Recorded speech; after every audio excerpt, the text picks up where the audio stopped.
দোষ পায়। এখানে আমরা দানিয়েলের বিষয়ে আমরা সবাই অবগত আছি যে দানিয়েলকে ঈশ্বর কিভাবে সিংহের খাদ থেকে রক্ষা করেছিলেন। দানিয়েল যে দেশে বাস করতেন সেই বাবেল দেশের রাজা ছিলেন দারিয়াবশ, এবং দারিয়াবশ তিনি দেখলেন যে দানিয়েলের মধ্যে অনেক ভালো কিছু গুণ ছিল। তিনি দক্ষ একজন মানুষ ছিলেন দানিয়েল। তারপরে তার মধ্যে বিশ্বস্ততা ছিল, সে তার মধ্যে যে পবিত্র আত্মা কাজ করত, তিনি যে তার ঈশ্বরকে সেবা করতেন, এটি তার সেই রাজা দারিয়াবশ লক্ষ্য করেছিল যে দানিয়েল অনেক একজন ভালো সুবুদ্ধি বা বুদ্ধিমান লোক ছিল, এবং তার মধ্যে অনেক সদাই ব্যবহার করতেন, এবং তার মধ্যে অনেক গুণাগুণ ছিল, যে গুণাগুণের জন্য সেই রাজা দারিয়াবশ দানিয়েলকে ভালোবাসে। এবং ভালোবাসার পরে তখন রাজা চিন্তা করলেন যে এই দানিয়েলকে আমি তার উপযুক্ত আসনে বসাবো। আর সত্যি সত্যি সেই দানিয়েলকে তার রাজার সেই দেশে প্রতিনিধি হিসেবে, শাসনকর্তা হিসেবে নিযুক্ত করিলেন। এবং যখন সবার সেই লোক বৃন্দদের উপরে যখন নিযুক্ত করলেন, যাদের উপরে দানিয়েলকে এই শাসন পদটি দেওয়া হয়েছিল, তখন লোকেরা দানিয়েলকে ভালো চোখে দেখলো না, হঠাৎ করে শত্রু জন্মালো। আর যখন এই আমরা দেখি জাগতিকভাবে, যখন আমরা দেখি যে কাউকে যখন কোনো একটা ভালো পদ দেওয়া হয়, ভালো প্রশংসা করা হয়, ভালো কোনো কাজ তার মধ্যে দিয়ে থাকে, তখন কিন্তু শত্রু অটোমেটিক হয়ে যায়। ঠিক তদ্রুপ সেই যখন দানিয়েলকে সেই রাজা দারিয়াবশ যখন তার এই পদটি দেওয়া হলো, সাথে সাথে সেই স্থিতিপালেরা বা এই যত লোক ছিল তার নিচে, তারা শত্রু হয়ে দাঁড়ালো, দানিয়েলকে তারা শত্রু হয়ে গেল। তখন দানিয়েলকে ভালো চোখে দেখতে পারলো না। তখন সেই শত্রুরা চিন্তা করলো যে কি করে দানিয়েলকে এই পদ থেকে নামানো যায়, কি করে দানিয়েলকে ওই রাজা মশার কাছে শত্রু বানানো যায়, বা দানিয়েলকে যেন সেই রাজা ভালো না বাসে। কারণ তাদেরও চোখে সেটি পড়েছিল যে দানিয়েলকে রাজামশাই অনেক ভালোবাসে, আর যার কারণ এই পদ তাকে দেওয়া হয়েছিল।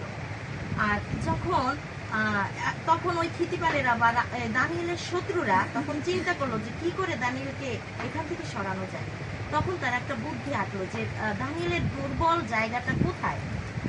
আর তখন তারা চিন্তা করে দেখলো যে দানিয়েল তো তার জীবন্ত ঈশ্বরের সেবা করে, প্রতিনিয়ত তার কাছে 3 বেলা প্রার্থনা করে, তাহলে এই দিকটাই আমরা আঘাত করব। আর সত্যি সত্যি তারা একটা আইন করলো যে আমরা একটা আইন তৈরি করি, এই আইনটি রাজামশাইয়ের কাছে আমরা পেশ করি, যেন রাজামশাই এই আইনটি পেশ করে সেইটি আইন জারি করে দেওয়া হয়। আর সেই দানিয়েলের যারা শত্রু ছিল তারা রাজামশাইয়ের কাছে গেলেন, রাজামশাইয়ের কাছে গিয়ে বললেন, রাজামশাই আপনি ছাড়া আর কাউকে প্রণাম করতে পারবে না, সেবা করতে পারবে না, বা প্রার্থনা করতে পারবে না, শুধু আপনাকেই প্রণাম করবে, আপনাকেই সেবা করবে। তখন রাজা তো খুশি হলেন যে আমি রাজা, আমাকে যদি সবাই মিলে যদি প্রণাম করে, সবাই যদি আমাকে প্রণিপাত করে, আমার নাম গুণ কীর্তন করে, তাহলে তো আমার ভালো। সে চিন্তা না করে সে বললো যে ঠিক আছে, সে কাগজ দাও। আর তখন কাগজটি দেওয়া হলো, সেই কাগজের উপরে কি করলো, সে স্বাক্ষর করে দিল যে ঠিক আছে, আজ থেকে এই আইন সারা দেশে চলবে।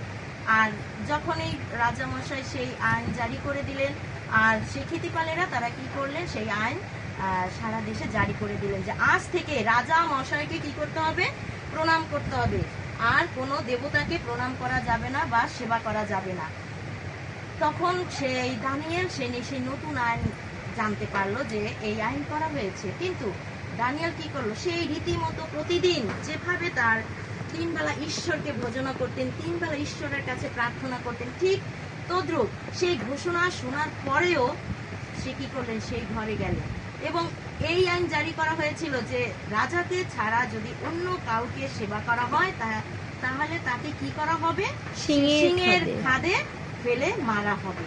এটি দানিয়েল শুনলো যে এই সেবা যদি রাজাকে যদি প্রণিপাত না করা হয়, তবে তাকে সিংহের গর্তে ফেলে দেওয়া হবে, যদি কেউ এই আইন অমান্য করা হয়। আর তখন দানিয়েল শুনলো, শুনে সে ঘরে গেল, ঘরে গিয়ে সে প্রণিপাত করলো, প্রণিপাত করে সে জালনা খুলে সে ঠিক সেই রকম যেরকম প্রতিদিন সে ঈশ্বরের কাছে প্রার্থনা করতেন, ঠিক তদ্রুপ সেই ঈশ্বরের কাছে প্রার্থনা করলেন। এবং তার যারা শত্রু ছিল তারা তো ওই দানিয়েলের জন্যই এই আইনটি করেছিল যে দানিয়েলকে কিভাবে আমরা পরাস্ত করব বা তাকে কিভাবে ক্ষতি করা যায়। তো সেভাবে যখন দানিয়েলের প্রতি তারা লক্ষ্য রাখলো এবং আর যখনই দানিয়েল যখন প্রার্থনা শুরু করলেন আর তখনই তার শত্রু দল তার ঘরে ঢুকে পড়লেন এবং ঢুকে পড়ে তখন দানিয়েলকে বললেন যে তুমি আইন ভঙ্গ করেছো, তুমি রাজার বিরুদ্ধে তুমি তোমার ঈশ্বরের সেবা করছো। তোমার এই সংবাদটি কি করলো, রাজা দারিয়াবশকে দেয়া হলো। কিন্তু রাজা দারিয়াবশ যখন শুনলেন তখন তার চিন্তা হলো যে এই কারণেই এই আইনটা ওরা পাশ করেছে। কিন্তু যখন সে বুঝতে পারলো তখন তার আর করার কিছু ছিল না। কিন্তু রাজা দারিয়াবশ তো দানিয়েলকে প্রচন্ড ভালোবাসেন। তখন সে চিন্তায় পড়ে গেল যে কি করে এখন তো দানিয়েলকে সেই সিংহের গর্তে ওরা ফেলে দেবে, কি করে দানিয়েলকে রক্ষা করা যায়। কিন্তু সে কোনো বুদ্ধি পেল না যে কি করে দানিয়েলকে রক্ষা করবে, কারণ সেই আইন তো সে নিজ হস্তে স্বাক্ষর করে সেটি পেশ করেছে। আর যখন এই আইন পাশ করা হয় তখন সেই আইন আর ভঙ্গ করা যাবে না। তদ্রূপ সেই রাজা নিরুপায় হয়ে গেল এবং সে যখন সে এই চিন্তা করে যখন সে কোনো কিছু করতে পারলো না দানিয়েলকে রক্ষা করার জন্য, তখন সে হুকুম দিল, ঠিক আছে তোমরা দানিয়েলকে কি করো, সেই সিংহের গর্তে ফেলে দাও। আর তখন সাথে সাথে তারা সেই তার শত্রু দানিয়েলের যত শত্রু ছিল তারা আনন্দের সাথে সেই দানিয়েলকে হাত পা বেঁধে সিংহের গর্তে ফেলে দেওয়া হলো। এদিকে যে রাজামশাই সে তো তাকে ভালোবাসতো, তখন সেই রাজা সারা রাত সে ঘুমাতে পারেনি যে কি করে দানিয়েলকে রক্ষা করা যায়। কিন্তু তার মধ্যে সে কিন্তু ঈশ্বরকে জানতো না। এই যে রাজা দাঁড়িয়ে বসে কিন্তু তার ঈশ্বরকে জানতো না, কিন্তু সে জানতো যে দানিয়েল তার ঈশ্বরের সেবা করে, তার জীবন্ত ঈশ্বরের সেবা করে। তখন সে চিন্তা করলো দানিয়েলকে সেই জীবন্ত ঈশ্বর রক্ষা করবে, এটি তার বিশ্বাস ছিল। আর তখন সে সারা রাত সে তার ঘরে পাইচারি করতেছিল, সে সারা রাত ঘুমায় নাই। সে ভোরের অপেক্ষায় ছিল যে কখন সকাল হবে, কখন ভোর হবে আর আমি দানিয়েলের মুখটা দেখব। আর সত্যি সত্যি সেই যখন ভোর হলো, অন্ধকার কেটে গেল, সে দৌড়ে তখন গেল। সে হেঁটে হেঁটে যায়নি, বাইবেলে লেখা আছে সে দৌড়ে দৌড়ে গেল এবং দৌড়ে যায় বলছে যে হে দানিয়েল, তুমি কি জীবিত আছো? তোমার ঈশ্বর কি তোমাকে রক্ষা করেছেন? আর তখন দানিয়েল কি উত্তর দিয়েছিল? হ্যাঁ প্রভু, আমার জীবন্ত ঈশ্বর তার দূতগণ পাঠিয়ে সিংহগণের মুখ বন্ধ করে দিয়েছেন, তারা আমার কোনো ক্ষতি করে নাই, এমনকি তার গায়ে কোনো স্পর্শ করেনি। Amen amen. ঈশ্বর কিভাবে কাজ করেছিল দানিয়েলের জীবনে আমরা দেখি যে দানিয়েল সেই শত্রুর মুখাপেক্ষায় ছিল, সেই শত্রুরা তাকে ক্ষতি করার চেষ্টা করেছিল, তাকে মারার চেষ্টা করেছিল। আর যে ভালোবাসতো রাজা দারিয়াবশ, তার কতটা বিশ্বাস ছিল দানিয়েলের ঈশ্বরের প্রতি যে দানিয়েল আমি জানি তোমার ঈশ্বর তোমাকে রক্ষা করবেন। আর যখন সেই সিংহের গর্তে থেকে তখন ঘোষণা করা হলো দানিয়েলকে সেই সিংহের গর্তে থেকে টেনে তুলো, তোমরা কে কোথায় আছো, তখন সে চিৎকার করে তাদেরকে ডাকলেন এবং সেই দানিয়েলকে সিংহের খাত থেকে বের করা হলো। এবং রাজা তখন বুঝতে পেরেছে যে এটা চক্রান্ত করে দানিয়েলকে মারার হাত পেতেছিল। আর তখন রাজা বললেন যে দানিয়েলকে যারা দোষারোপ করেছে, দানিয়েলের বিরুদ্ধে যারা কথা বলেছে তাদেরকে এই সিংহের গর্তে ফেলে দেওয়া হোক। আর তখন সেই যারা দোষী ছিল, দানিয়েলের শত্রু ছিল, তাদেরকে সেই সিংহের গর্তে ফেলে দিল। এমন লেখা আছে যে দানিয়েলকে এইরকম ফেলা দেওয়ার সাথে সাথে সেই গর্তের মাটি পর্যন্ত ভেদ করে নাই, উপরের থেকে সিংহ তাকে ছিঁড়ে ফিরে খেয়ে ফেলেছে। ঈশ্বর তার মনোনীত লোকদের এইভাবেই রক্ষা করে।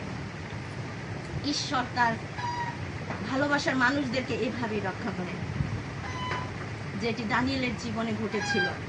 আমি ছোট একটি আত্মকাহিনী আমি বলতে চাই। ছোট যে একটি পরিবার ছিল, সেই পরিবারে তার ছেলেকে যখন বিয়ে দেয়, সেই পুত্রবধূ ঘরে আসে, আর সেই পুত্রবধূকে অনেক অনেক কাজ দেয় সেই পরিবারে, এবং সে সারাদিন কাজ করতো। এমনকি যখন সেই পুত্রবধূ যখন ঘরে আসে, তখন সেই পরিবারের তারা বলল যে আমরা কিছু গরু কিনি, যেহেতু আমরা একজন পেয়ে গেছি মানুষ, তাহলে এই বৌমা সেই গরুগুলি দেখতে পারবে। আর তখন এক এক করে 1টা 2টা 3টা 4টা এইভাবে 8টি গরু সেই সংসারে হয়ে গেল। যখন 4টি গরু হয়ে গেল, সেই গরুগুলি তার পুত্রবধূই দেখাশোনা করতো। আর সে ঘরে রান্না বাড়া, তারপরে সংসারের সমস্ত কাজ করত। অনেক বড় পরিবারে 14-15 জন মানুষ ছিল, সেই সদস্য সংখ্যা ছিল সেই পরিবারে। তাহলে সকালে 14 জন যদি থাকে, দুপুরে 14 জন, সেই বিকেলে 14 জন, তাহলে 3-14 42 জনের রান্না তাকে করতে হতো। সেই সংসারের কাজ করা হতো। সেই 8টি গরুর যে গোবর থাকতো, সেই গোবর 4-5 ঝাঁকা গোবর হইতো, সেই গোবর বানাতে হতো। এইভাবে তাকে প্রচুর তাকে পরিশ্রম করতে হয়। তো আমরা জানি যে যিশু যখন দ্রাক্ষারস কমেছিল, বড় বড় জ্বালা, কয়টি জ্বালা ছিল মনে আছে? 6টি জ্বালা ছিল, তাই না?